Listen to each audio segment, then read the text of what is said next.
जय मसीह की। फिर से एक बार सभी लोगों का स्वागत है शकायना ग्लोरी मिनिस्ट्रीज की तरफ से और eagle vision school of profits international की तरफ से। फिर से एक बार भविष्य सूचक पाठशाला के लिए हम तैयार हैं। आज हमारी पत्रिका है number 38, prophetic school letter number 38। आज हम पढ़ने वाले हैं कि सेकंड हेवन रेवलेशन यानी दूसरे स्वर के जो प्रकाशन है, ये झूठे भविष्यवक्ता, झूठी भविष्यवाणियां ज्यादा करके जो दूसरे स्वर के प्रकाशन है उसी में से आते हैं। जो सेकंड हेवन रेवलेशन से हमें बहुत संभालना चाहिए। इसलिए हम ये सीख रहे हैं कि हम कैसे भविष्यवक्ताओं से सावधान रहना चाहिए कि ये ज्यादातर दूसरे स्वर की जो भविष्यवाणियां हैं वो शैतानी युक्तियों से आती है। उससे पहले हम शुरुआत करने से पहले गायन लेंगे और प्रार्थना करेंगे। पिता परमेश्वर, हम धन्यवाद देते हैं प्रभु और इस वक्त पश्चाताप करते हैं प्रभु हमारे सारे पापों के लिए, प्रभु हमारे सारे पापों के लिए जो हमने जानते हुए और अनजान में किए हैं प्रभु, उसके लिए हम पश्चाताप करते हैं प्रभु। प्रभु यीशु, तूने कहा जो कोई तेरे पास आएगा उसे तू कभी नहीं ठुकराएगा प्रभु। प्रभु हम तेरे पास आते हैं प्रभु, हमारे पापों की क्षमा को मांगते हैं प्रभु, और हर एक चीज़ जो तेरे राज्य की नहीं है वो हमारे से निकाल प्रभु, हमारे परिवारों से निकाल प्रभु। और प्रभु हमारी मदद कर इस स्थितियों में प्रभु, आज देश में है, संसार में चल रहा है प्रभु। आपने कहा जो कोई मुझको पुकारेगा वो बच जाएगा प्रभु। प्रभु हम प्रार्थना करते हैं और हमारे दोस्त बनने के लिए कहते हैं प्रभु। तो हमारे परिवारों में आ, हमारे रिश्तेदारों में आ, हमारे दोस्त बन जा प्रभु। हमारे हर एक स्थितियों से बचा प्रभु। हमारा उद्धारकर्ता बन के तू आ जा प्रभु, क्योंकि अब आपका वचन कहता है प्रभु, जो कोई मुँह से कबूल करता है और दिल में विश्वास करता है कि यीशु मेरे लिए मरा, मेरे लिए गाड़ा गया तो और मेरे लिए जीवित हुआ, तो वो बच जाएगा। इसलिए आज हम प्रभु घोषणा करते हैं कि तू मेरे लिए मरा यीशु, तू मेरे लिए गाड़ा गया और तू मेरे लिए जीवित हुआ। इसलिए प्रभु हम धन्यवाद करते हैं और ये ऐलान करते हैं, तू हमारे हृदयों में आ और हमारा प्रभु बनकर आ जा प्रभु। आमीन। हम एक गायन लेंगे कि यीशु इस वक्त तू ही हमारा सहारा है, और गाने के बाद हम शुरू करेंगे।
तू ही है,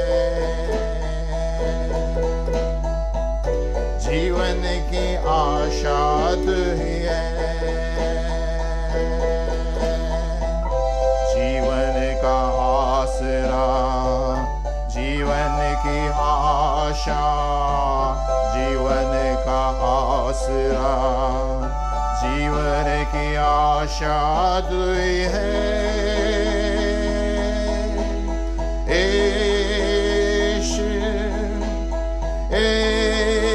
यीशु मेरा सहारा है, यीशु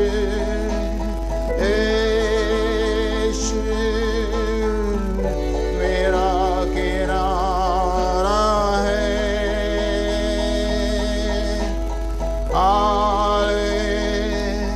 हालेलुया, हालेलुया,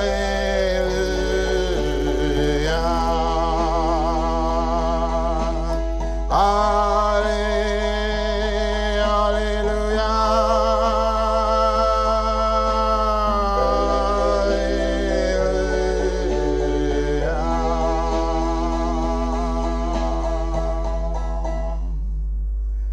हालेलुया।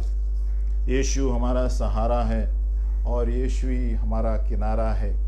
हम धन्यवाद देते हैं पिता परमेश्वर, इस घड़ी में हमारा सहारा प्रभु ही है, सचमुच और कोई नहीं है। ऐसी स्थितियों से हम गुजर रहे हैं, इसलिए हमारा सहारा इस वक्त सिर्फ पिता परमेश्वर प्रभु यीशु मसीह है। हम आगे बढ़ते हैं कि दूसरे स्वर्ग के प्रकाशन। आज हमारी पत्रिका नंबर 38 है, 38 है, और इतनी सारी पत्रिकाएं हमने की है, लगभग 100 पत्रिकाएं हैं। इसलिए हम आराम से जा रहे हैं, आहिस्ते आहिस्ते, क्योंकि एक ही साथ भविष्यवाणी के क्षेत्र में समझना बहुत मुश्किल होता है। तो और मैं जब भी वीडियो में रिकॉर्ड करता हूं तो हर हफ्ते पहले से जो रिकॉर्डिंग है वापस भेजता हूं, ताकि जिन्होंने नहीं देखे हैं या सुने हैं वो देख के सुन सकते हैं। तो आज हम पढ़ेंगे दूसरे स्वर्ग के प्रकाशन, यानी झूठी भविष्यवाणियां शैतानी शक्तियों से आते हैं। हम जानते हैं कि कुरिन्थियों में दिया गया है कि 3 स्वर्ग है पौलुस के अनुसार, और हम देखते हैं प्रभु ने स्वर्ग बनाए। तो पहला स्वर्ग है जो धरती से लेकर आकाश तक, दूसरा स्वर्ग है आकाश से के अंतरिक्ष में, और तीसरा स्वर्ग जो है अंतरिक्ष से ऊपर, जहाँ पर पिता परमेश्वर रहते हैं, जहाँ पर कोई जा नहीं सकता। अभी तक वैज्ञानिक भी नहीं गया वहाँ गए हैं, क्योंकि जब सूर्य तक ही वैज्ञानिक नहीं पहुंचे हैं तो सूर्य को बनाने वाले के पास कहाँ पहुंचेंगे, है ना। इतना सूर्य का ही तेज इतना है, तो जो बनाने वाला है उसका तेज क्या होगा। तो तीसरे स्वर्ग में पिता परमेश्वर रहते हैं। दूसरे स्वर्ग में जैसे चांद और सितारे, यहाँ पर ये शैतानी शक्तियाँ यहाँ पर कार्य करती है, यहाँ पर से वार करती है, जो धरती पर वार करती है। क्योंकि तीसरे स्वर्ग से इन शक्तियों को फेंका गया लूसीफर को, तो अब आकाशीय स्थानों में, स्वर्गीय स्थानों में से ये लोग कार्य करते हैं। तो ये जो दर्शन आते हैं बहुत समय, ये दूसरे स्वर्ग के दर्शन से हमें बहुत सावधान रहना है। और ये दूसरे स्वर्ग के जो दर्शन हैं सब शैतानी शक्तियों से आते हैं, और ज्यादा करके वो शैतानिक कार्य में जुड़े हुए रहते हैं, और हर तरह के नाश के भविष्यवाणी करेंगे, न्याय की भविष्यवाणी करेंगे, और उदासी के वातावरण में उदासी, इस तरह की भविष्यवाणी करेंगे। और ज्यादा करके जो नए भविष्यद्वक्ता है उसको संभालना है, क्योंकि ये आक्रमण ज्यादा करके नए भविष्यद्वक्ता जो संसार में घूम रहे हैं उनको वो अटैक करते हैं शैतानी शक्ति, क्योंकि उनको ज्यादा प्रभु के बारे में मालूम नहीं है, वो अभी सीख रहे हैं। तो हम आगे पढ़ते हैं, और इस तरह का मकसद क्यों है कि वो विश्वासियों को घबराहट लाने के लिए, ये दूसरे स्वर्ग की भविष्यवाणी जो होती है लोगों में घबराहट लाने के लिए, और प्रोत्साहित नहीं करेंगे उनको, ताकि जो परमेश्वर हमें करना चाहता है वो हम नहीं करेंगे उसके राज्य में। तो इसके लिए झूठी भविष्यवाणी दी जाती है। आज के दिन में भी हम देखते हैं कितने सारे लोग बोलते हैं ये ऐसा होने वाला है, वैसा होने वाला है। हम आगे पढ़ेंगे कि कैसे हमें इसको जांचना है।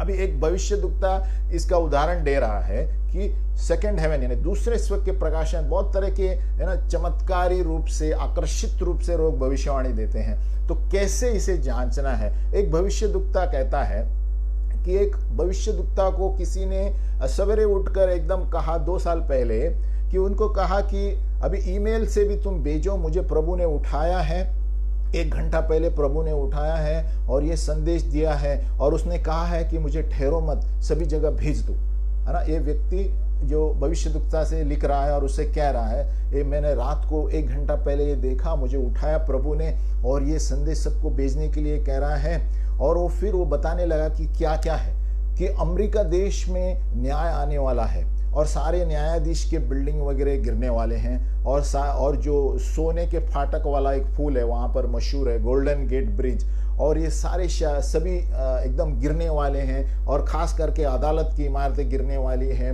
और ये भी कहने लगा कि सारे मुझे ईमेल दे दो जो भी मशहूर भविष्यद्वक्ता है, ताकि उनको हम मेल करें उनके लिए। यानी ये व्यक्ति नया था, तो ये मशहूर भविष्यद्वक्ताओं को भेजने के लिए कह रहा है। अब जिसे इसने ये चिट्ठी भेजी है, ये एक जाना माना भविष्यद्वक्ता है, उसका नाम नहीं लूंगा। तो ये भविष्यद्वक्ता ने ऐसे कहा, सवेरे उठकर जल्दी करो, ऐसे ऐसे संदेश भेजो सबको, अमेरिका का ऐसे होने वाला है, वैसे होने वाला है। ये 2 साल के पहले की बात है। और तो क्या होता है, और अपने लोगों को कहो कि यहाँ इमारतों से बाहर निकल जाओ, ये सब गिरने वाली है ना। और जो भी अमेरिका के जो आर्थिक स्थिति है, वागी सिद्धांत है, सारे नियम सब गिरने वाले हैं, और इसलिए मेरे इन आदेशों को जल्दी से सुन लो, ऐसे करके वो चिट्ठी लिखता है भविष्यद्वक्ता हो, है ना। और इतने सारे न्याय अमेरिका के ऊपर वो डालता है। अभी यहाँ पर हम देखेंगे कि इस वचन ने जो भविष्यवाणी उसने दिया, क्या क्या है, समस्या क्या क्या है। नंबर 1 कि परमेश्वर कोई भी कलीसिया को अलग करने के लिए, नाश करने के लिए भविष्यवाणी नहीं देता है। कोई भी संसार की चीजों को नाश करने के लिए सरकार को भविष्यवाणी नहीं देता है। कभी भी वो कहता है कि उनको बदलना है, पश्चाताप करने दो, उनको बदलने के लिए चेतावनी देगा। तो दूसरे स्वर का वचन क्या कहता है कि उल्टा कहेगा, कि सीधे परमेश्वर के उल्टे वचन बोलेगा। दूसरे स्वर की भविष्यवाणी जो होती है वो जल्दी जल्दी में सब करने को बोलेगा, ताकि किसी के पास टाइम नहीं है। लेकिन परमेश्वर का वचन कहता है कलीसिया में कि जो हमें बताना है तो स्थापित किए हुए भविष्यद्वक्ताओं को पहले सुनो। अगर जो वही भविष्यवाणी उन्होंने भी दी है क्या, तो स्थापित जो भविष्यद्वक्ता है, क्या उन्होंने भी यही भविष्यवाणी दी है? तो हमें बहुत सावधान रहना चाहिए कि दूसरे स्वर की जो भविष्यवाणियां हैं, जो खास करके नए भविष्यद्वक्ता आकर देते हैं, तो यहाँ पर परमेश्वर आप वचन में देखते हैं कि कहाँ पर भी उन्होंने नहीं कहा कि हम ये नाश करो, वो नाश करो। पिता परमेश्वर कोरिन्थियों से लेकर यही बताता है कि वो स्थापित करना चाहता है, वो प्रोत्साहित करना चाहता है, लोगों को बांधना चाहता है, वो पश्चाताप में लेके आना चाहता है और उनको ऊपर लाना चाहता है। ये हमें याद रखना है, भविष्यद्वक्ता का मकसद वो है। अगर जो एक भविष्यद्वक्ता आपको नाश के बारे में भविष्यवाणी देता है, ये ऐसे होगा वैसे होगा, तो हमें जांचना चाहिए, क्योंकि ये भविष्यवाणी अलग जगह से आती है। क्योंकि पिता परमेश्वर हर वक्त लोगों को बचाने की कोशिश करता है, बांधने की कोशिश करता है और सुधारने की कोशिश करता है। तो कभी भी पिता परमेश्वर किसी देश का नाश करेगा ऐसा भविष्यवाणी बहुत कम आएगा। वो कहेगा कि चेतावनी दे रहा हूं कि लोग पश्चाताप करें ताकि लोग बच जाए। तो ये भविष्यद्वक्ता ने जो उसे चिट्ठी भेजी कि जल्दी करो, सारे जो मशहूर भविष्यद्वक्ता है उनसे भी कह लो कि ये ऐसे ऐसे होने वाला है। तो अभी ये जो भविष्यद्वक्ता था, इनको कोई मशहूर भविष्यद्वक्ता जो स्थापित है, बहुत सारे हैं, 5 या 6 है, तो उनमें से किसी ने भी नहीं कहा ये चीज। ये खाली ये एक भविष्यद्वक्ता ने ये बताया उसे कि ऐसे ऐसा करो, जल्दी करो, आदेश दिया गया है। तो ये नंबर पहला हमें ये कैसा हमें सावधान रहना चाहिए कि कोई भी भविष्यवाणी आती है तो प्रभु नाश का या संसार के नाश के क्षेत्र में तुरंत कुछ नहीं बोलेगा। प्रभु पश्चाताप के लिए बोलेगा, है ना। और या तो वही चीज जो उसने बोली है वो सारे 10 भविष्यद्वक्ता संसार के उससे सहमत होंगे और वही भविष्यवाणी सबको आएगी। अगर जो सही भविष्यद्वक्ता है, भविष्यवाणी है, तो सभी भविष्यद्वक्ताओं को लाइन में वही आ जाएगा, है ना। अगर जो एक व्यक्ति को आता है और दूसरे किसी को नहीं आता है, खास करके ऐसे भविष्यवाणियां जहां पर नाश, संसार, देश नाश हो रहे हैं, तो ये दूसरे स्वर्ग के झूठी भविष्यवाणियां हैं। तो हमें बहुत सावधान रहना चाहिए कि कौन सा भविष्यद्वक्ता भविष्यवाणी दे रहा है और किसके लिए दे रहा है। जब देश के लिए दे रहा है तो वो देश के लिए, बाकी सब संसार के देशों को किसी के पास आया वही भविष्यवाणी। पिता परमेश्वर हर वक्त दूसरों से भी निश्चिंत कराता है वही भविष्यवाणी, ताकि वो देश में वो वचन पहुंचे, जैसे निनेवे के पास योना को भेजा कि पश्चाताप करो। तो प्रभु चेतावनी देता है, समय देता है। ये एक बात हुई। नंबर दूसरा है कि ऐसा इतना कोई घाय करने की जरूरत नहीं है। उसने क्या कहा उससे, भविष्यवक्ता से, जल्दी करो, मेरे 1 घंटा पहले प्रभु ने ये संदेश दिया है, सबको बताओ ऐसा नाश होने वाला है। कोई भी भविष्यवाणी में इतनी घाय नहीं है कि हम प्रार्थना करके प्रभु से फिर से पूछे, प्रभु ये आपने बताया क्या, है ना। या इतना कोई घाय नहीं है कि हम प्रार्थना नहीं करें वो भविष्यवाणी सही है क्या, लिख के रखे, प्रभु ये आपने ही बताया क्या, शैतान ने बताया। तो ऐसी भविष्यवाणियां कभी घाय में नहीं होती। बड़ी बड़ी चीजें, गिरने वाली चीजें, नाश होने वाली चीजें प्रभु या तो दूसरे से सहमत कराएगा, या तो नंबर 1 प्रभु समय देगा कि वो निश्चित कराएगा दूसरे किसी व्यक्ति से। 1 कोरिन्थियों 14 में दिया गया है, परमेश्वर हमें हुक्म देता है कि हमें न्याय करना चाहिए भविष्यद्वक्ता के शब्द। 1 कोरिन्थियों 14 आप पढ़ेंगे तो हमें न्याय करने का हक है। कोई भी कुछ बोलता है कितना भी मशहूर होने दो, हमें वचन में देखना है कि सही है क्या नहीं। वो टीवी पे मशहूर होगा या कहां पर भी मशहूर होगा। आजकल बहुत सारे दूसरे स्वर की झूठी भविष्यवाणियां आती हैं, तो हमें देखना है कि इतने घाय घाय में क्यों बोल रहे हैं। कोई भी भविष्यद्वक्ता जो घाय घाय में कुछ करने को बोलता है तो वो हमें सोचना पड़ेगा, क्योंकि प्रभु हमें समय देता है। हमारा पिता परमेश्वर घाय का परमेश्वर नहीं है, वो व्यक्ति को मौका देता है पश्चाताप करने का, समय देने का। तो ये दूसरी बात हुई। यानी ये व्यक्ति ऐसा है कि उसको रात को उठाया वो कहता है और तुरंत लिखने को बोलता है और फोन करने को बोलता है। इतना घाय कभी प्रभु नहीं करता है भविष्यवाणियों में। प्रभु कभी भी समय देता है, चेतावनी देता है, जैसे निनेवे को समय दिया, चेतावनी दी, है ना। तो तीसरी बात है, ज्यादा करके पिता परमेश्वर अनजान भविष्यद्वक्ताओं के द्वारा देश के क्षेत्रों में नहीं देगा। कोई भी देश की भविष्यवाणी है या संसार की भविष्यवाणी है, कोई अनजान भविष्यद्वक्ता जो एकदम नया है उसके द्वारा जब आती है तो हमें सोचना है 4 बार, क्योंकि ये बड़े बड़ी भविष्यवाणियां जो देश के पश्चाताप का सवाल है, जहां पर देश या सरकार गिरने वाला है, वहां पर सिर्फ जाने माने भविष्यद्वक्ता ही भविष्यवाणी करेंगे और प्रभु उनको ही बताएगा। एक छोटे आने वाले नए भविष्यद्वक्ताओं के द्वारा नहीं बताएगा, क्योंकि नए भविष्यद्वक्ताओं को यही दूसरी स्वर्ग की जो भविष्यवाणियां शैतानी शक्तियों से आती है, और वो क्या करती हैं, लोगों को फितर पुतर करती हैं और डराती हैं। ये दूसरे स्वर की भविष्यवाणियां यानी सेकंड हेवन रेवलेशन जो होता है, शैतान से ही आता है। और ये इसीलिए आता है कि लोग एकदम गड़बड़ी में आ जाए, डर जाए, क्या होने वाला है, क्या होने वाला है। तो तभी हमें समझना चाहिए कि ये भविष्यवाणी स्थापित भविष्यद्वक्ताओं से नहीं है।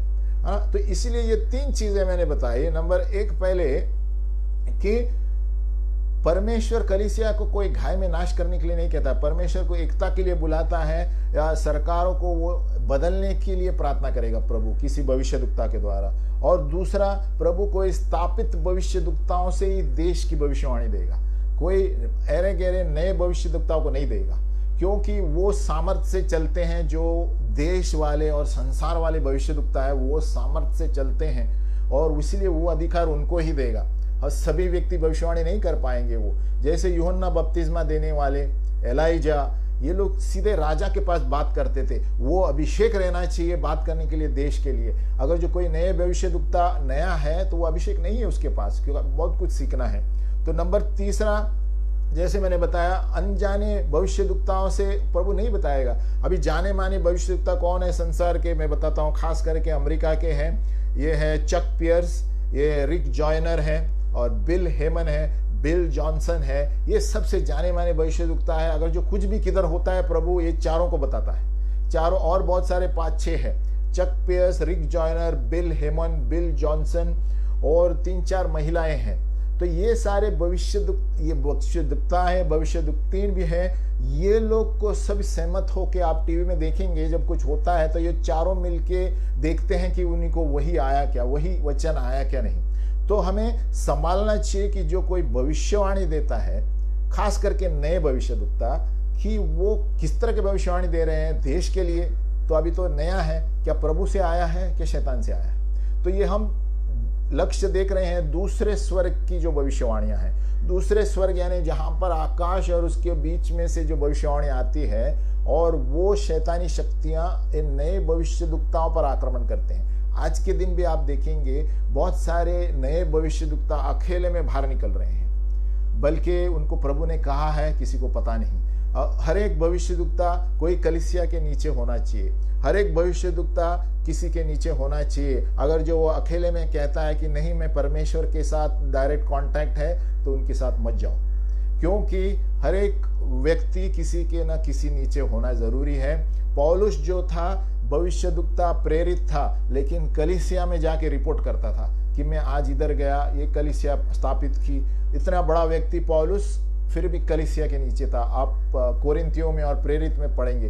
तो हमें सावधान रहना है कौन सा भविष्यद्वक्ता भविष्यवाणी देता है, कौन सी कलीसिया का है, किसके नीचे काम करता है, या अकेला चल रहा है।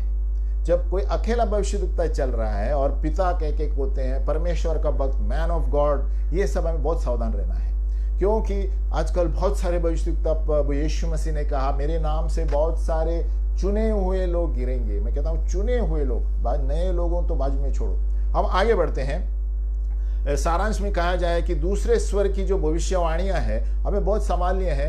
ये ज्यादातर छोड़ी जाती हैं डर पैदा करने के लिए, और परमेश्वर के लोग इस तरह बर्ताव करेंगे कि जो परमेश्वर ने कहा है वो छोड़कर वो भविष्यवाणी के पीछे भागेंगे। ये शैतान का काम है, जबकि प्रभु ने पहले से हमें बताया है कि शांत रहो जब तक निश्चिंत न हो 2 या 3 व्यक्तियों के द्वारा।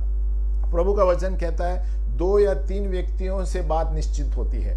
तो कोई भी एक भविष्यवाणी आती है, अगर जो पूरे संसार में अकेले आदमी को आती है, तो हमें सोचना पड़ेगा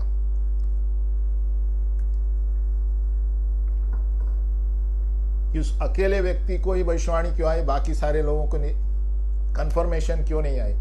2 या 3 व्यक्ति से कंफर्मेशन होता है, और खास करके देश के क्षेत्र में भविष्यवाणियां बहुत संभालनी है, गांव के क्षेत्र में भविष्यवाणियां बहुत संभालनी है, क्योंकि वही भविष्यवाणियां प्रभु सारे जाने माने स्थापित भविष्यद्वक्ताओं को भी देगा। अगर जो सीरियस चीजें हैं तो क्या है, नंबर 1 वो नकारात्मक भविष्य बताएगा। झूठी भविष्यवाणियां नकारात्मक भविष्यवाणी बताएगा, और ऐसे कहेंगे कि ये न्याय आने वाला है, यहाँ पर न्याय आने वाला है, या तो कोई भूकंप आने वाला है, अकाल आने वाला है, बहुत बड़ा नाश होने वाला है। ये दूसरे स्वर्ग की भविष्यवाणियां हैं। प्रभु बहुत कम ऐसे भविष्यवाणी देता है। प्रभु चाहता है कि लोगों को प्रोत्साहित करे, बांधे, और लोगों को पश्चाताप की भावना लेकर आए और उनको ऊपर लेकर आए। नंबर 2, ये शैतानी शक्तियां डर लेकर आती है। जब भी कोई भविष्यवाणी कोई करते हैं और डर पैदा होता है, हमें सोचना चाहिए, और ये न्याय के चेतावनी देते हैं, ये ज्यादातर हमें संभालना है। कोई भी भविष्यवाणी हर बार न्याय के लिए चेतावनी देते हैं, तो या तो हमारा मन है वो भविष्यद्वक्ता नया है, या हमें जांचना चाहिए। नंबर 3, ये सारे विश्वासी लोगों को तितर बितरने की कोशिश करता है ये भविष्यवाणी, या तो वो परमेश्वर की इच्छा के विरुद्ध कार्य करेंगे, और इस वक्त ऐसे होता है कि जो परमेश्वर उन्हें करना चाहता है वो लोग वो नहीं करेंगे, और ये भविष्यवाणी के पीछे भागेंगे, और ये शैतान की यही चाल है। तो भविष्यद्वक्ताओं से हमें बहुत संभाल के रहना है। खासकर आने वाले दिन में, आज के दिन में बहुत सारे जवान भविष्यद्वक्ता भी आएंगे, और ऐसा नहीं कि सब झूठे हैं, लेकिन हमें सबसे पहले ये देखना है कि वो नया है, दूसरा देखना है कि कौन सी कलीसिया के नीचे है और किसके नीचे अंडर है, या कहाँ पर कार्य करता है, या अकेले कार्य करता है। अगर जो कोई भविष्यद्वक्ता अकेले कार्य करता है तो हमें बहुत सावधान रहना है। 10 व्यक्तियों से पूछ के ही उसके पास जाना है। आगे बढ़ते हैं। और ये भविष्यवाणी जो झूठी है और बहुत घाय में भविष्यवाणी रहती है, तो ये हमें जांचना चाहिए कि ऐसे भविष्यवाणी जब होती है तो घाय में करने के लिए बोलता है, तो ये झूठी है, क्योंकि परमेश्वर की भविष्यवाणियां हर वक्त प्रार्थना करने के लिए हमें समय देता है, और वो वचन निश्चित होने के लिए समय देता है कि प्रभु क्या ये आपसे ही है। अगर जो आपसे है तो मुझे और एक व्यक्ति से बताओ कि यही वो बोले। अगर जो आपसे ही है तो कोई स्थापित भविष्यद्वक्ता टीवी पे यही बोले, तो जाने कि यही सहमित है ना, तो नहीं तो वो दूसरे स्वर्ग से आती है।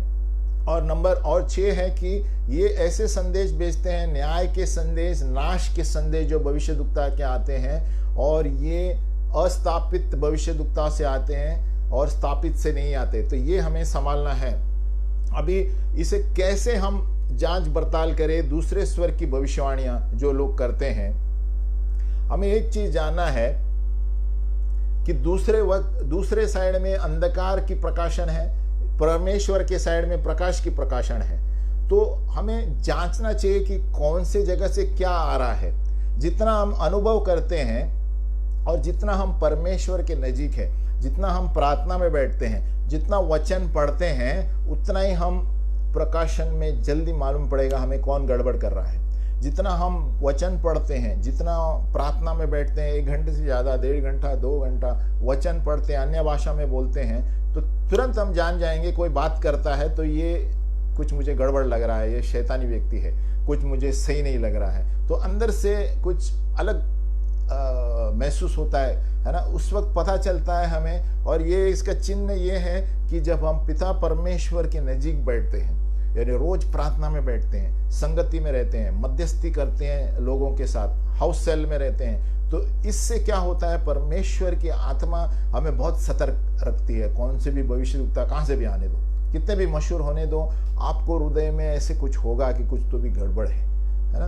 तो ये इस तरह हम जान सकते हैं।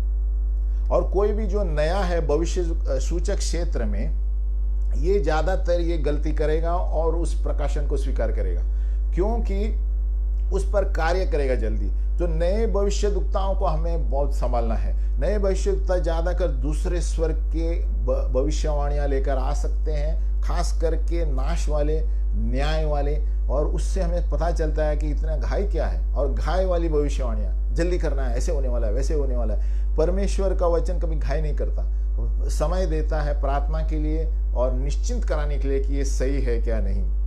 आगे बढ़ते हैं। हमें ये बहुत महत्वपूर्ण है हम सब लोगों के लिए, खास करके जो नए लोग हैं, कि सावधान रहना। कोई भी वचन देने पहले 1 कोरिन्थियों 14 के अनुसार होना चाहिए। 1 कोरिन्थियों 14 मैंने पहले सिखाया था 1 नंबर या 2 नंबर में। इसका अगुवाई ये है कि हर भविष्यवाणी सुधारने के लिए होती है, सांत्वना देने के लिए होती है, बांधने के लिए होती है, और ऊपर लाने के लिए होती है, किसी को नीचे गिराने के लिए नहीं होती है। ये एक सबसे बड़ा चिन्ह है एक भविष्यवक्ता, हम जान सकते हैं। हर एक भविष्यवक्ता आपको चेतावनी देगा, ताड़ना देगा, लेकिन वो बांधने के लिए होगा, आपको प्रोत्साहित करने के लिए, आपको सांत्वना देने और प्रभु में ऊपर आने के लिए हुआ। 1 कोरिन्थियों 14 आप घर में पढ़िए, तो हर एक भविष्यवाणी पौलुस कहता है सुधार के लिए, बांध काम के लिए, सांत्वना के लिए रहता है ना। आगे पढ़ते हैं। और उसके द्वारा हमें अगुवाई मिलेगा। और जो भी घाई करता है वो सही नहीं है। हर एक भविष्यवाणी जो घाय में होती है वो सही नहीं है। इसलिए हमें अपने आप को छोड़ना नहीं चाहिए कि कोई आपको कुछ घाय में कुछ करने को बोलेगा, तो हमें बहुत सावधान रहना चाहिए। हमें प्रार्थना में हम कहना चाहिए, हम प्रार्थना में रखेंगे, आपने जो कुछ कहा है हम प्रार्थना में रखेंगे, है ना। तो आगे पढ़ते हैं। जितना हम भविष्य सूचक क्षेत्र में नए हैं, उतना हमें सावधान रहना चाहिए नकारात्मक भविष्यवाणियां और चेतावनी की भविष्यवाणियों पर। जो आदमी दे रहा है और वो कितना स्थापित है, कितने साल से भविष्यवाणी कर रहा है, कौन सी कलीसिया के नीचे है, या कलीसिया जो कौन सी कलीसिया है ना। अलग अलग तरीके के सिद्धांत की कलीसिया है। तो इसलिए अगर हम रोज परमेश्वर के नजीक है और रोज प्रार्थना में बैठते हैं ना, तो ये बहुत आसान होता है। जितना हम प्रार्थना में बैठेंगे और वचन पढ़ेंगे, अन्य भाषा में प्रार्थना करेंगे, संगति में रहेंगे विश्वासियों के, तभी हमें जांचने बहुत आसान होता है। क्योंकि परमेश्वर की आत्मा वचन के द्वारा अंदर रहती है। पवित्र आत्मा आईने की तरह है और हमें सामने वाला व्यक्ति क्या बोलता है तुरंत पता चलता है। इसलिए हमें सावधान रहना है कि झूठे जो भविष्यवाणी है ना, तो खास करके जब हमारा आत्मिक स्थिति नीचे रहती है ना, उस वक्त बहुत सावधान रहना चाहिए। ऐसे तो नहीं रहेगी, लेकिन खास करके जब आत्मिक स्थिति नीचे रहती है, उस वक्त भविष्यवाणियां शैतानी शक्तियों के द्वारा आती है, ताकि वो व्यक्ति तुरंत उसे पकड़ के उसका पीछा करे। क्योंकि जितना हम परमेश्वर के नजीक है, हम परमेश्वर की आवाज तुरंत पाएंगे, लेकिन जितने हम परमेश्वर के दूर है, उतने ही हम ये झूठी भविष्यवाणियों के द्वारा डर पैदा होगा अंदर, है ना। उसका मतलब कोई भी नकारात्मक या चेतावनी की भविष्यवाणी या प्रकाशन किसी से आती है, हमें बहुत और धीमा चलना है। क्योंकि हम परमेश्वर के नजीक है, तो हमें सावधानी से चलना है। जैसे आप देखते हैं यीशु मसीह, कोई भी चित्र में आप देखेंगे कभी घाय में नहीं चलता था। आप यीशु मसीह के कोई भी चित्र को देखो या कोई भी वचन पढ़ो, कहां पर भी वो घाय नहीं करता था। पिता परमेश्वर घाय का परमेश्वर नहीं है, अनुशासन का परमेश्वर है।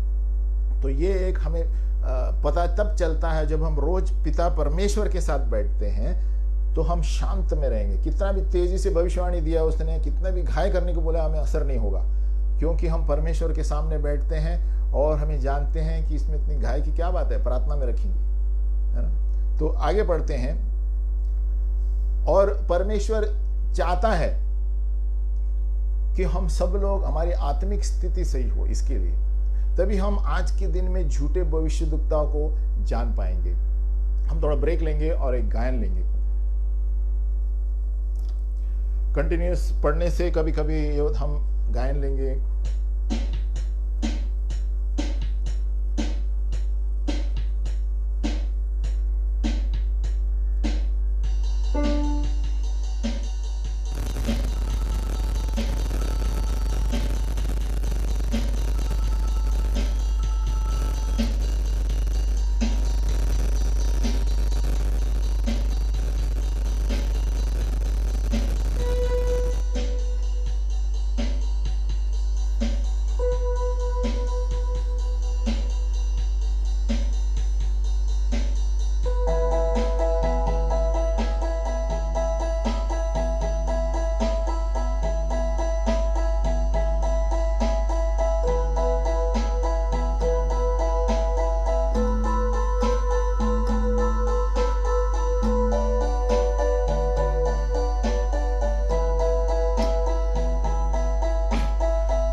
यीशु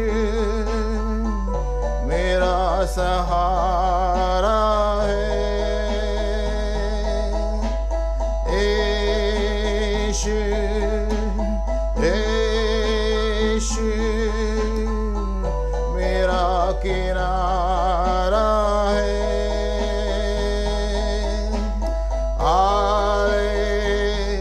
हालेलुया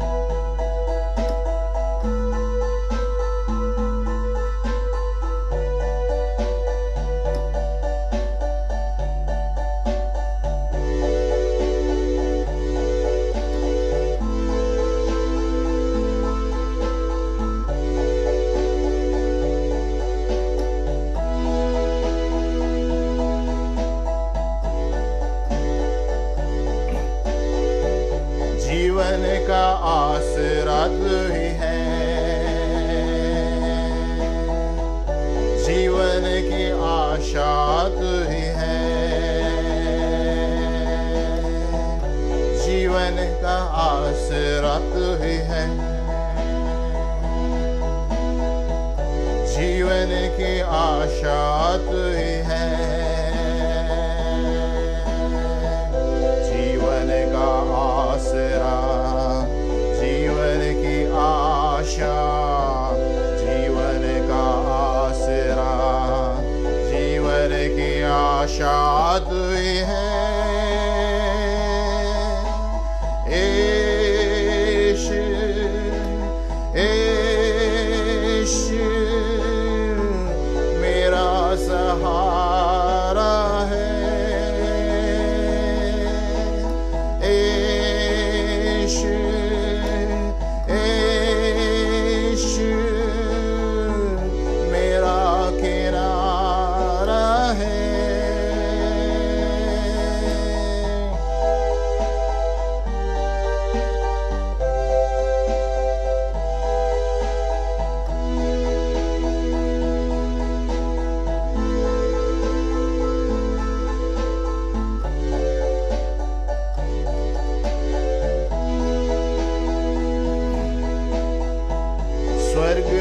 द्वार तू ही है,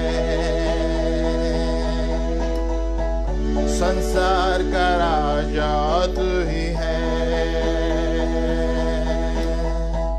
स्वर्ग का द्वार तू ही है, संसार का राजा तू ही है, स्वर्ग का द्वार, संसार का राजा, स्वर्ग का द्वार, संसार का राजा तू ही है, यीशु, यीशु, तू ही सहारा है, यीशु, यीशु, तू ही किनारा है,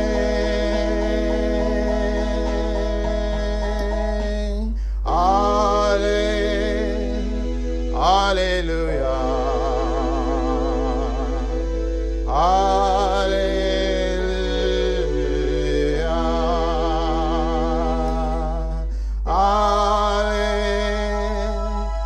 हालेलुया,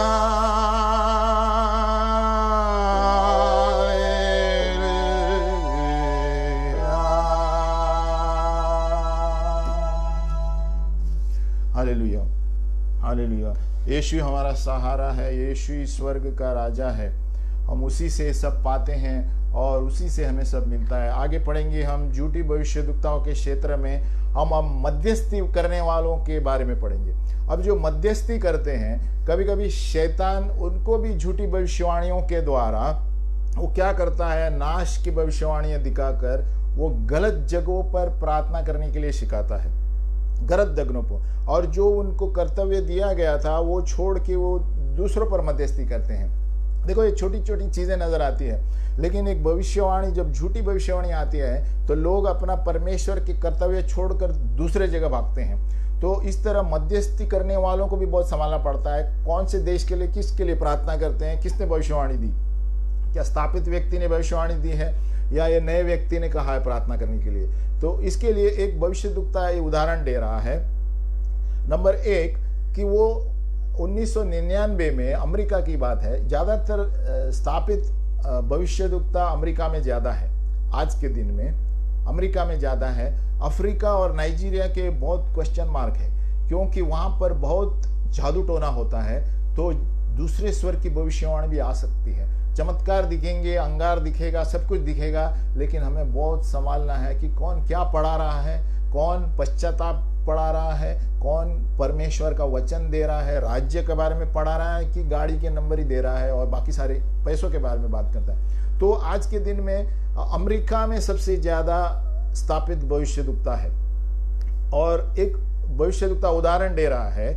नंबर 1 वो कहता है 1999 में कि सबसे पहले जो क्यूबा जो एक देश है, छोटा सा देश है, वहां की सेना वो कहता है वो अमेरिका पर अटैक करने वाले हैं। अभी इतना सा देश है और वो इतने बड़े अमेरिका में अटैक करने वाले कहता है, और वो गवर्नमेंट गिर जाएगा अमेरिका का, और कहता है कि सारे विश्वासी लोगों को कत्ल किया जाएगा। देखो, एक भविष्यवाणी आई थी। और दूसरी बात है Y2K सॉफ्टवेयर, जहां पर 2000 साल के पहले कंप्यूटर में कुछ गड़बड़ हुई थी, तो हम भी थे उसमें। तो 1999 आता है ना, तो 2 के बाद 3 शून्य आते हैं, तो कंप्यूटर में बहुत सारी गड़बड़ी हुई थी, तो उसको लेकर भविष्यवाणी दी गई थी कि उसके वजह से सारी तकनीकें, जो तकनीकी है IT के सब बिगड़ जाएंगे संसार में, वगैरह वगैरह करके भविष्यवाणी दी गई थी, और जहां पर सारे कंप्यूटर फेल हो जाएंगे।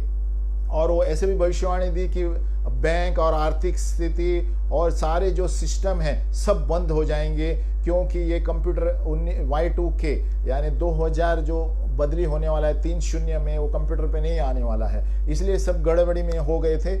और ऐसे सारी चीजें भविष्यवाणी दी गई थी, 2 भविष्यवाणियां, है ना। और कहते हैं पानी वगैरह भी मिलना बहुत मुश्किल हो जाता है, और ज्यादातर ये सारे झुंड में लोग Y2K के लिए, वो 2000 के Y2K बग के लिए प्रार्थना कर लेते, क्यूबा के लिए प्रार्थना करते ले, है ना। और ये अपना समय गवा रहे थे, क्योंकि किसी ने जांचा नहीं कि भविष्यवाणी किसने की, और कितने स्थापित लोगों ने ये भविष्यवाणी की। ये कोई नया व्यक्ति था जिसने भविष्यवाणी किया, नहीं जाना माना नहीं था। तो हमें सावधान रहना चाहिए कौन देश के लिए भविष्यवाणी कर रहा है, किस तरह की भविष्यवाणी कर रहा है, और एक बाकी स्थापित जो बड़े बड़े भविष्यद्वक्ताओं को भी यही वाणी आई है क्या, है ना। ये सबसे बड़ा प्रश्न होता है। तो कोई भी चीज, कोई भी कुछ बोलता है तो बहुत सावधान रहना पड़ता है। अभी आगे बढ़ते हैं। जो लोग दूसरे स्वर के दर्शन देखते हैं, है ना, दूसरे स्वर के बहुत से लोग दर्शन देखते हैं और उनको लगता है ये सच है ना, और ये जैसे भविष्य सूचक पास्टर, या तो उन्हें गुस्सा नहीं होना चाहिए, या कोई आपके सभा में से आके बोले कि आपको एक दर्शन मिला, ऐसा नाश होने वाला दर्शन, उससे अच्छा उनके साथ मिलकर प्रार्थना करें और उनकी सहायता करें, ताकि परमेश्वर के पास फिर से लेकर जाए जो उन्होंने देखा है कि ये सही है क्या नहीं, और साफ सुथरा वो दर्शन को बताए कि ये सच है क्या नहीं। और अगर जो कोई ऐसी आत्माएं हैं तो उसे ताड़ना देनी चाहिए, डांटना चाहिए, और दूसरे स्वर की आत्माओं को भगाना चाहिए। क्योंकि बहुत सारे सभाओं में भी ऐसे होता है, कोई आके पास्टर से कहेगा पर मैं ये दर्शन देखा, वो दर्शन देखा। हमें बहुत सावधान रहना है, उसके साथ बैठ के पहले प्रार्थना करना है, प्रभु ये साफ दर्शन क्या है, उसका मतलब बताओ। इसलिए आज के दिन में भविष्यवाणी, प्रेरित, अन्य भाषा, ये हमें जानना बहुत जरूरी है। हमें मन का प्रकाशन, मन की आंखें खुलना बहुत जरूरी है, नहीं तो हम नहीं समझ पाएंगे कौन क्या आके बोल रहा है, ये सही है क्या गलत है, और हम डर जाते हैं। तो इसीलिए हमें रोज प्रार्थना करना चाहिए। जैसे मैं हर रोज कहता हूँ, प्रभु मेरी मन की आंखें खोल दे। एफिसियों 1:17, रोज एफिसियों 1:17, 18, 19 पढ़ेंगे तो प्रभु आपकी मन की आंखें खोलेगा। अगर जो कोई झूठ बोल रहा है तो तुरंत प्रभु आपको बताएगा। तो हमें डेली पढ़ना चाहिए। आज के दिन में इतने सारे आकर्षित चीजें दिखती हैं, सब सच नजर आता है, इसलिए हमें परखने की आत्मा चाहिए, डिसर्नमेंट स्पिरिट और मन की आंखें एलाइजा और एलिशा की तरह रहनी चाहिए कि कौन खड़ा है सामने, कौन बोल रहा है ना। तो हम आगे पढ़ते हैं। तो जो दूसरे स्वर के दर्शन है, ये जो कभी कभी एक व्यक्ति सही प्रार्थना का जीवन नहीं है, उससे भी आ सकता है, तो वो भी कुछ भी देख सकता है, क्योंकि शैतान उन्हीं लोगों को आक्रमण करेगा जो ज्यादा प्रार्थना में नहीं है, या ज्यादा जो भविष्य क्षेत्र में नहीं पता है, तो उन पर ही दूसरे स्वर की भविष्यवाणी आती है। हम आगे पढ़ते हैं। अगर जो हम एक भविष्य सूचक पासबान है या अगुवाएं हैं, और हमें स्वीकार करते हैं जैसे कि दूसरे स्वर के प्रकाशन थोड़े लोग से, और हमको उनको प्रोत्साहित करते हैं कि वो परमेश्वर के नजीक जाए और प्रार्थना करे उसके बारे में। अगर जो कोई आके पास्टर से, अगुवा से करता है, तो पहले हम प्रार्थना करें। आप पहले बैठ के प्रार्थना करें कि आपने क्या देखा, कि ये परमेश्वर से था या, और समय ले लो, उसमें कोई घाय करने की बात नहीं है। और वो परमेश्वर की आवाज सही तरह से सुनने के लिए फाइन ट्यूनिंग करना बहुत जरूरी है, या परमेश्वर से और अगुवाई लो। एक ही बात में कोई निश्चिंत मत करो। कोई भी एक बार कुछ बोलता है उसको निश्चिंत करके फाइनल मत करो। 2 या 3 व्यक्ति को बताओ, 2 या 3 व्यक्ति को क्या उत्तर आता है, अगुवाओं को बताओ, पासबानों को बताओ कि ये सही है क्या नहीं। इसलिए आज के दिन में हमारी मन की आंखें भविष्य सूचक क्षेत्र में तेज होना बहुत जरूरी है। परखने की आत्मा बहुत जरूरी है, और ये एक ही इससे आ सकती है वचन पढ़ने से। जितना हम डेली वचन पढ़ेंगे उतना शाणा बनेंगे, क्योंकि वचन में पवित्र आत्मा है, और वचन के द्वारा ही सारी भविष्य सूचक आत्माएं आपको पता चलेगी, झूठी कौन सी है, सच कौन सी है। और वचन के द्वारा ही आत्मा है, पवित्र आत्मा है वचन। तो वचन से आपको आप जांच पाएंगे कौन सच्चे और झूठे हैं। अब कैसे न्याय करना है दर्शनों का, कि या शब्द दूसरे स्वर्ग के प्रकाशन है, झूठी भविष्यवाणियां है। नंबर 1, पहले उसे जांचो कि बाइबल क्या कहता है ना। अगर जो बाइबल के विरुद्ध है, कोई वचन नहीं मिला उसमें, उसको इनकार कर दो, है ना। कोई भी प्रकाशन हमें ऐसे नहीं स्वीकार करना चाहिए भविष्यवक्ता जो बाइबल के बिल्कुल उल्टा बोलता है। नंबर 2, कि ये प्रकाशन कि आपके अधिकार के बाहर है क्या। देखो, जो भी भविष्यवाणी दी गई है, अगर जो परमेश्वर है तो वो आपके लिए दरवाजा खोलेगा वो संदेश देने के लिए। अगर जो परमेश्वर नहीं है तो ये जो बड़ा संदेश है उस पर आप असर नहीं करेंगे, आप उस पर कार्य नहीं करेंगे, है ना। तो वो देखो, ये प्रकाशन आपके अधिकार के बाहर है क्या?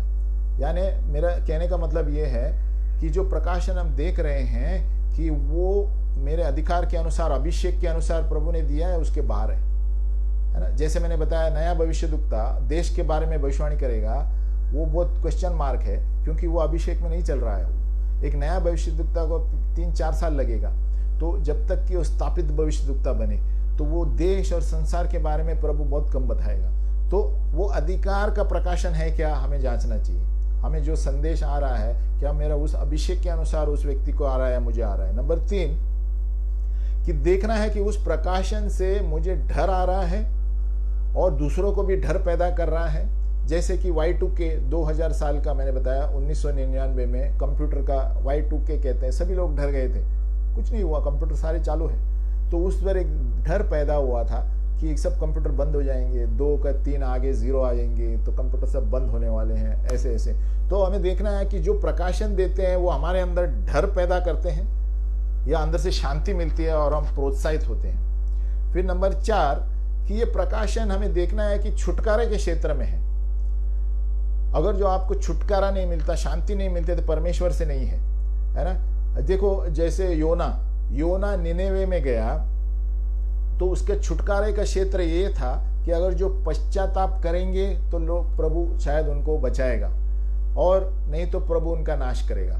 तो भविष्यवाणी में प्रभु समय देता है। तो उस ऐसे ही हुआ, वो लोग पश्चाताप किए और परमेश्वर ने नाश नहीं किया जब योना वहां पर गया।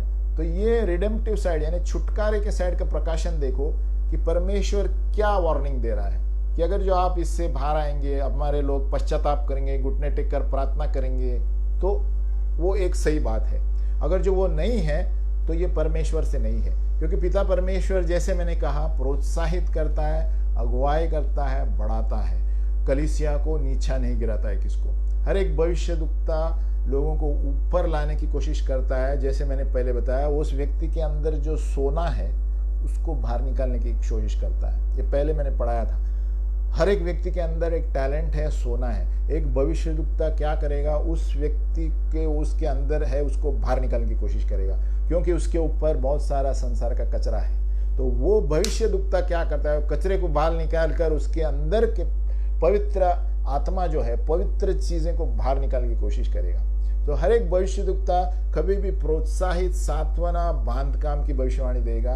भले ही ताड़ना देगा तो भी अच्छी ताड़ना देगा जो आपको परमेश्वर के नजदीक लेके जाएगा। और दूसरे, और एक 5वां पॉइंट है, ऐसे होता है कि जब पिता परमेश्वर मध्यस्थी करने वालों को दर्शन देता है नाश के क्षेत्र में, है ना, और फिर उनको अधिकार भी देता है उस नाश के क्षेत्र में प्रार्थना करने का।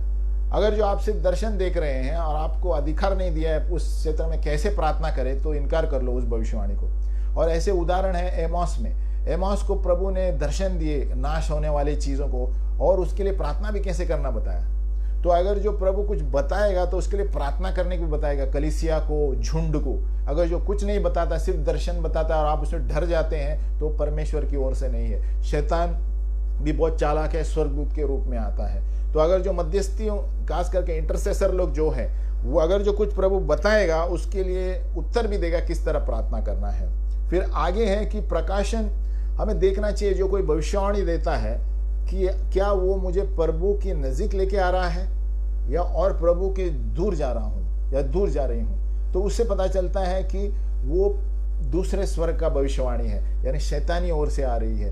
हमें देखना चाहिए कि आप परमेश्वर की इच्छा जो मेरे जीवन के लिए है, क्या उसके मैं नजीक जा रहा हूं वो भविष्यवाणी के द्वारा, या मैं परमेश्वर से और दूर जा रहा हूं और डरे जा रहा हूं, परमेश्वर है कि नहीं, है ना। क्योंकि परमेश्वर ने पहले आपको, यानी बहुत साल पहले प्रभु ने प्रेरितों के द्वारा बताया होगा कि परमेश्वर आपके द्वारा क्या करना चाहता है। और अगर जो उसके बावजूद कोई दूसरा आके आपको बोलता है और कुछ, तो सोचने वाली बात है कि प्रभु ने पहले ही बताया आप, हमारा बुलावा ऐसा है, तो ये दूसरा चेंज कैसे कर सकता है।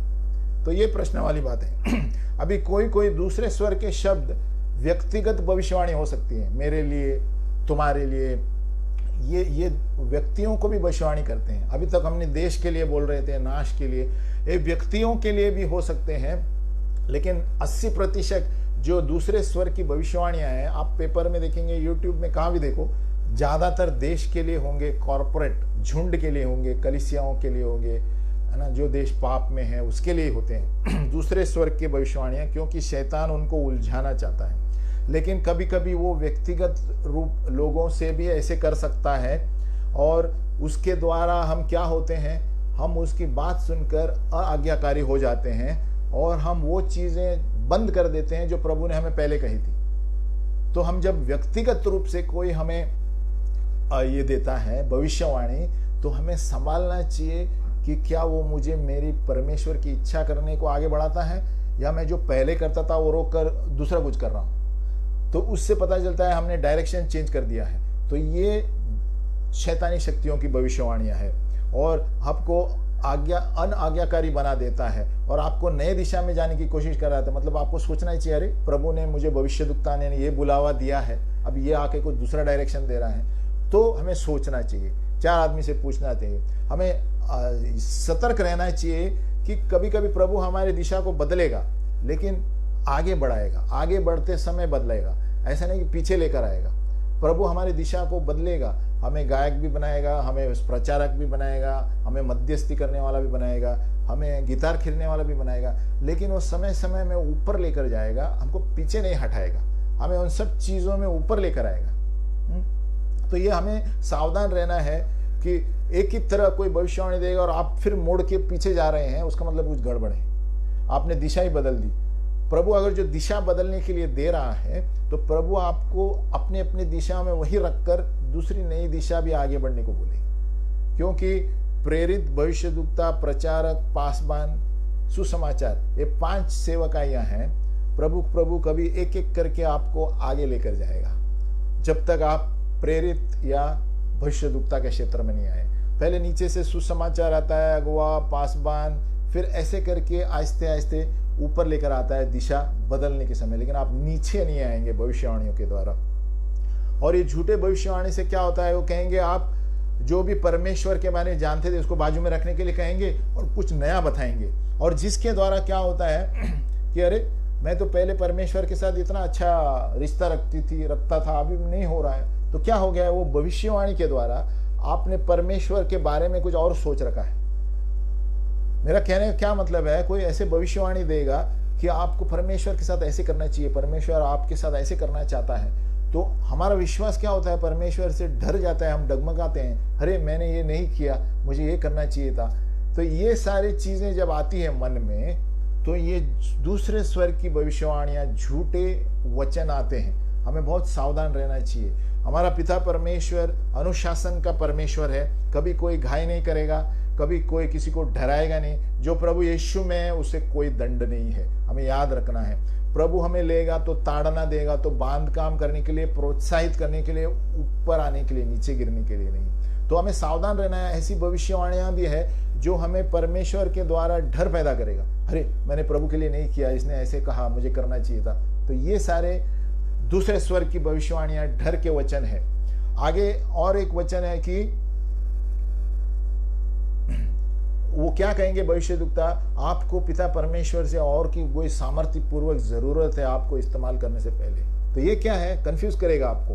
वो क्या कहेंगे कि नहीं, आपको और भी कोई जबरदस्त अभिषेक जरूरत है, जब तक प्रभु आपको बराबर से इस्तेमाल नहीं करेगा। गलत भविष्यवाणियां हैं, तो ये संभालना चाहिए। प्रभु ने पहले से हमें अभिषेक दिया है, समय समय पर हमें आगे लेकर जाएगा। तो वो लोग क्या कहेंगे, आपको कोई एकदम सामर्थ्य पूर्वक अभिषेक चाहिए जिसके द्वारा आप परमेश्वर तेजगी से आपको इस्तेमाल करेगा। ये सारे वचन, व्यक्ति, ये वाक्य हमें बहुत संभालना चाहिए, क्योंकि ये आपको निराश करेंगे और आप सोचेंगे कि अरे मैं सही नहीं हूं क्या, मैं सही नहीं थी क्या, इतने देर से प्रभु से इतना प्रेम करता हूं। तो ये क्या करता है, हमें याद रखना चाहिए कि हमारे चरित्र में जब तक हम मरते नहीं हैं, कोई भी व्यक्ति परफेक्ट नहीं है, कोई भी व्यक्ति पूर्ण सिद्ध नहीं है। तो कोई व्यक्ति आके आपको ये नहीं बोल सकता जब तक आप प्रभु में ये नहीं आएंगे ना, आप तेजी से इस्तेमाल नहीं करेगा। नहीं नहीं नहीं, जो भी हम हैं उसको इस्तेमाल करें, तभी प्रभु हमें आगे लेकर जाएगा। ये भविष्यद्वक्ता झूठ बोलकर हमें बैठा देंगे कि अरे आपको तेजी से इस्तेमाल नहीं करेंगे जब तक आप इतना प्रार्थना नहीं करते, जब तक ऐसा कुछ नहीं है। जो आपके पास है उसको इस्तेमाल करो, प्रभु आपको आगे लेकर जाएगा। क्योंकि कोई भी व्यक्ति मैं भी, अगर जो 70-80 साल तक भी कोई भी ऐसा व्यक्ति नहीं है शारीरिक रूप से परफेक्ट है, मरने के बाद ही हम परफेक्ट होंगे, क्योंकि मरते मरते दम तक हमारा शारीरिक ये है कुछ ना कुछ कमी जास्त होएगा ही, कम ज़्यादा होएगा ही, जब तक हम इस शारीरिक चीज़ को नहीं पढ़ेंगे। इसीलिए कभी कभी वो भविष्यवक्ता ऐसे करेंगे, बहुत मुश्किल चीज़ें आपको बताएंगे, अरे आपको ये करना चाहिए चरित्र के लिए, नहीं तो प्रभु आपको इस्तेमाल नहीं करेगा। ये सब डेंजरस वाक्य है। प्रभु हर वक्त आपको इस्तेमाल करता है, जब तक हर कदम आप प्रभु के जो भी आपके टैलेंट है, वरदान इस्तेमाल करते हैं, प्रभु आपको आगे लेकर ही जाएगा। हमें कभी खाली नहीं बैठना चाहिए, जो भी हमें आता है हमें इस्तेमाल करना चाहिए। अभी हमें ज़्यादा ऑर्गन बजाने नहीं आता, लेकिन जो आता है मैं इस्तेमाल कर रहा हूँ, तो प्रभु मुझे और देगा सीखने के लिए। लेकिन जो भी वरदान है उसको इस्तेमाल करो, तो प्रभु हम भविष्यद्वक्ताओं को वो हरा देंगे जो झूठे दूसरे स्वर्ग से भविष्यवाणी देते हैं। और दूसरा है, कभी कभी दूसरे स्वर्ग की जो भविष्यवाणियां हैं वो आपको कहेंगे कि आप अलग हो जाओ, अकेले हो जाओ, आपके अगुवाओं से अलग हो जाओ, है ना, और आपके आत्मिक कवरिंग से दूर रहने के लिए कहेंगे कि आप सिर्फ मेरे साथ आओ और सिर्फ पिता परमेश्वर से विश्वास करो। इसके वजह से बहुत सारे सिंगल भविष्यद्वक्ता घूम रहे हैं। वो कहेंगे अपने आप को बाजू करो, आप खुद एक परमेश्वर के भक्त हो, आप मैन ऑफ गॉड हो। और इससे क्या होता है, वो व्यक्ति मैन ऑफ गॉड बोल के घूमता है बाद में, और किसी के नीचे नहीं है, किसी के नीचे नहीं है तो समझो प्रॉब्लम है। अगर जो कोई कलीसिया के नीचे नहीं है या किसी को जवाबदार नहीं है तो प्रॉब्लम है, क्योंकि हर एक व्यक्ति को पंचगुनी सेवकाइयाँ है, एक के ऊपर एक नीचे किसी को जवाब देना है। पौलुस कलीसिया में जाकर रिपोर्ट करता था कि मैं इसके नीचे, कलीसिया के नीचे था, अधीन था, और उसको भेजा जाता था एक कलीसिया स्थापित करने के लिए। तो इसीलिए कोई भविष्यद्वक्ता आपको कहेंगे अरे आपके पास ये वरदान है, आप अकेले चल सकते हैं, आप बहुत संभालिए, क्योंकि आपको अकेला करने की कोशिश करेगा, स्पिरिचुअल गाइड से बाजू कराएगा, पासबान से बाजू कराएगा, प्रेरित से बाजू कराएगा, और वो कहेगा आप अकेले जा सकते हैं। तो इससे घमंड बढ़ेगा और आप गिरेंगे, और ये दूसरे स्वर की भविष्यवाणी है। क्यों प्रभु का वचन कहता है हम एक दूसरे के लिए यूनिटी, एकता रहनी चाहिए सब में, है ना। तो ये हमें सावधान रहना चाहिए। कभी कभी दूसरे स्वर के जो वचन है वो हमें एकदम उड़ी मारने के लिए कहेंगे, है ना, परमेश्वर के समय के पहले। ये भी हमें सावधान रहना है। एक उदाहरण है अब्राहम। परमेश्वर कभी कभी हमें भविष्यवाणी देता है। अभी समझो मुझे भविष्यवाणी दी है, अभी 5 साल हुए कुछ नहीं हुआ है, लेकिन ये बड़ी भविष्यवाणी है। अभी अब्राहम को उन्होंने कहा कि मैं तेरे वंश को ये करूंगा, लेकिन अब्राहम ने क्या किया आप जानते हैं। उनको कहा गया था कि उसको वंश बड़ा होगा, लेकिन उसने फिर भी बीच में दिमाग लड़ाया अपना, और उसको लगा टाइम बहुत जा रहा है, और उसने अपनी दूसरी औरत के साथ, है ना, उसके साथ इस्माइल पैदा हुआ। जबकि वो प्रभु की बाट जोता था तो सही होता था, और इस्माइल पैदा होने की वजह से आज देख रहे हैं हम इजराइल के विरुद्ध क्या हो रहा। तो ये क्या है, ये सारे समय से पहले भागने की कोशिश करते हैं। खास करके जवान लोग बहुत संभालो, क्योंकि हम समय से पहले हम जो भी भविष्यवाणी दी जाती है उसे लिख के रखो और प्रभु से कहो प्रभु ये भविष्यवाणी मुझे दी गई। आप नोटबुक बाइबल के साथ लिख के रखो, प्रभु ये भविष्यवाणी मुझे दी गई है, धन्यवाद प्रभु, और 1 साल हो गया है प्रभु। तो ऐसे जब आप प्रार्थना करते रहेंगे, कोई न तो कोई आपको आके बताएगा कि वो भविष्यवाणी जारी है, आपको ये होने वाला है, उसका मतलब और भी उस पर प्रार्थना करो। हर एक भविष्यवाणी आपको जो जी जाती है, आप उसको शोकेस में नहीं रखिए, आप उसको नोटबुक में लिख के उस पर प्रभु को याद दिलाइए, प्रभु ये भविष्यवाणी मुझे दी गई थी, और उस पर कुछ कार्य करें। अगर जो आपसे बनता है तो उस पर कार्य करें, हाथ पैर हिलाए, तभी प्रभु उसको आपको आगे लेगा। अगर जो एक भविष्य के क्षेत्र में है, बहुत बड़े काम की भविष्यवाणी है, कुछ बांध काम, कुछ नए कलीसिया, तो आप ठहरो। जैसे इब्राहिम को प्रभु ने कहा ठहरो, लेकिन वो नहीं ठहरा। तो कभी कभी हम समय से पहले प्रभु से जंप करने की कोशिश करते हैं। कुंवारी लड़कियां, लड़के अभी बोलते हैं अरे मेरी उम्र हो गई, पहले ही जंप करते हैं और किसी से भी शादी करते हैं, और बाद में आके प्रार्थना के लिए मांगते हैं लफड़ा हो गया है शादी में। तो परमेश्वर की जब बाट जोते हैं तो प्रभु के लिए 1000 दिन 1 दिन के बराबर है। जो परमेश्वर में विश्वास करते हैं वो सही समय पर सही वर भी देगा, सही चीजें होगी। क्योंकि शैतानी काम है जो आपको घायल कराने की कोशिश करेगा और उड़ी मारने की कोशिश करेगा परमेश्वर के वचन के बावजूद। इब्राहिम को भविष्यवाणी दी गई, लेकिन उसके जो दूसरी रखेल थी उसने उनको आकर्षित करके कहा क्यों ना इसमें जाए और वंश पैदा करे, उसकी वजह से इश्माइल पैदा हुआ। तो आज हम सावधान रहेंगे ये सारे क्षेत्रों में। और शैतान जो है बहुत सारी चीजों का नकल करता है, भविष्यवाणी का भी, ये हमें सावधान रहना चाहिए। इसलिए दूसरे स्वर की भविष्यवाणियां ऐसे ही है। सच्ची भविष्यवाणी जो है, जो परमेश्वर से आती है, वो लोगों के अंदर शांति लेकर आती है, बांध काम लेकर आती है, वो लोगों को प्रोत्साहित करती है, सच्ची भविष्यवाणियां। और वो व्यक्ति भले ही ताड़ना उसे मिलेगा लेकिन वो खुश रहता है कि मुझे ये चीज ये जगह में बदलना है। तो सच्ची भविष्यवाणियां अंदर से परमेश्वर की सांस लेकर आती है और उत्तेजित करती है ताकि हम पिता परमेश्वर के और नजीक जाए। लेकिन शैतानी भविष्यवाणियां जो है वो उल्टा काम करती है। जो सच्ची भविष्यवाणी करती है वो मरण के लिए बात करेंगे, नाश के लिए बात करेंगे और कोई आशा नहीं है ऐसे भविष्यवाणी करेंगे जिसके द्वारा आप और निराश होंगे। तो ये एक चिन्ह है जिससे पता चलता है झूठी भविष्यवाणियां हैं। वो आपके विश्वास को कम कराएगा, आपको बांधेगा नहीं। झूठी भविष्यवाणी आपको सोचेगा, सोच में गिराएगा कि अरे मुझे प्रभु दंड देगा, मुझे है ना, मैंने ये सब नहीं किया, प्रभु मुझे लगता है दंड देने वाला है। ऐसे सारे विचार आते हैं। तो ये सब झूठी भविष्यवाणी के वाले, झूठे वचनों के वजह से। सच्ची भविष्यवाणी है वो सांस देकर अच्छा जीवन देने वाली भविष्यवाणी है, ये अच्छी भविष्यवाणी है, उसे हमें करना चाहिए। इसलिए हमें सावधान रहना चाहिए आज के दिन के लिए।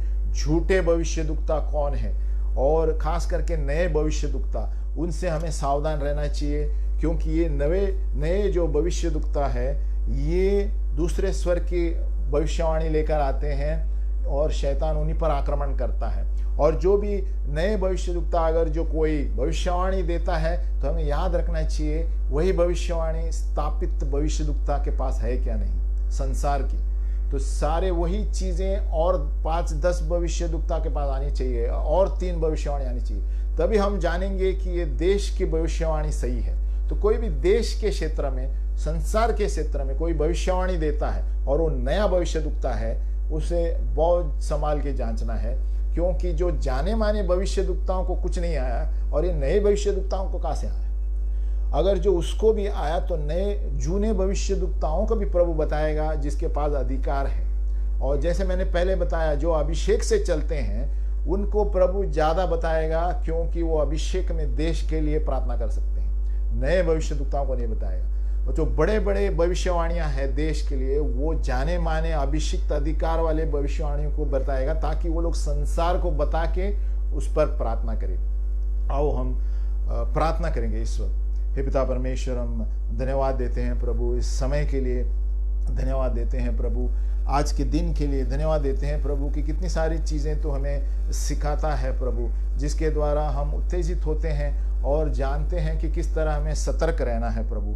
हे पिता परमेश्वर, हम प्रार्थना करते हैं प्रभु हमारे मनों को खोल दे प्रभु, हमारे मन की आंखों को खोल दे, हमारे मन की आंखों को खोल दे प्रभु, हमारे मन की आंखों को खोल दे प्रभु, हमारे मन की आंखों को खोल दे प्रभु, ताकि हम दर्शन और प्रकाशन देख पाए प्रभु।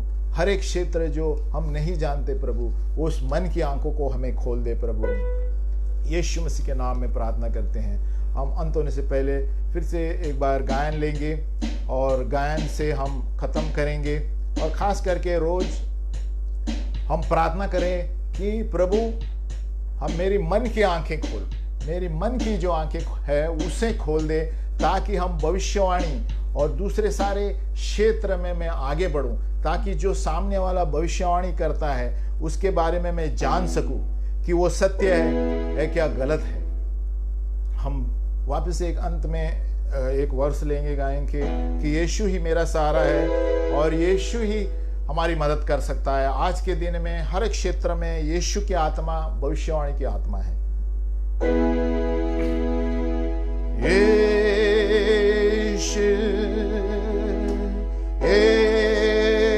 यीशु मेरा सहारा है, यीशु यीशु मेरा किनारा है।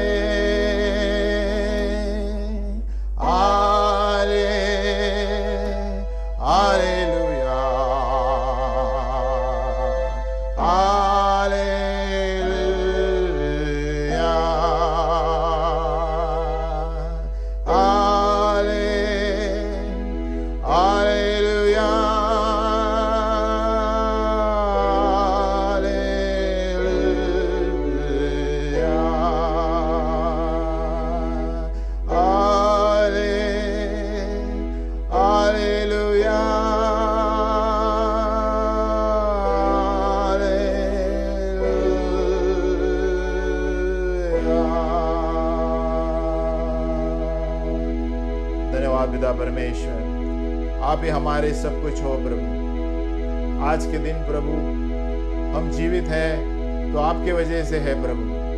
हे पिता परमेश्वर, तू ही हमारी मदद कर प्रभु। इन दिनों में प्रभु हमें किस तरह चलना है, किस तरह आगे बढ़ना है प्रभु, हमारी मदद कर प्रभु। हमारे परिवार के लिए, हमारे नौकरियों के लिए प्रभु, हर एक क्षेत्र में प्रभु तू हमें आगे बढ़कर ले प्रभु, क्योंकि तेरे बिना हम कुछ नहीं कर सकते प्रभु। तेरे पवित्र आत्मा के द्वारा प्रभु, तेरे पवित्र आत्मा के द्वारा प्रभु हमें आगे बढ़ा प्रभु। और पवित्र आत्मा का जो अभिषेक है पेंतिकोस्त के दिन, पेंतिकोस्त के दिन प्रभु जिस तरह आत्मा उतरी थी अंगार की तरह हमारे ऊपर और परिवारों के ऊपर, सभा के ऊपर उतर कर लेकर आ प्रभु, ताकि हम वही अंगार के काम कर सके जो पौलुस करता था प्रभु। यीशु के नाम में प्रार्थना करते हैं, आमीन।